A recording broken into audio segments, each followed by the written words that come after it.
The National Weather Service in Brownsville has Northwestern Zapata County in deep South Texas until 9:45 p.m. Central Daylight Time. At 8:58 p.m. Central Daylight Time, a severe thunderstorm was located 13 miles southeast of Cenizo, or 20 miles northwest of Zapata, moving south at 10 miles per hour. Hazard, ping-pong ball size hail. Source, radar indicated. Impact, people and animals outdoors will be injured. Expect damage to roofs, siding, windows and property. Vehicle damage will include cracked or shattered windshields and major dents requiring significant repairs.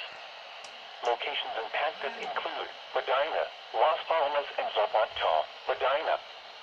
This includes Highway 83 between mile markers 740 and 764. For your protection, move to an interior room on the lowest floor of a building.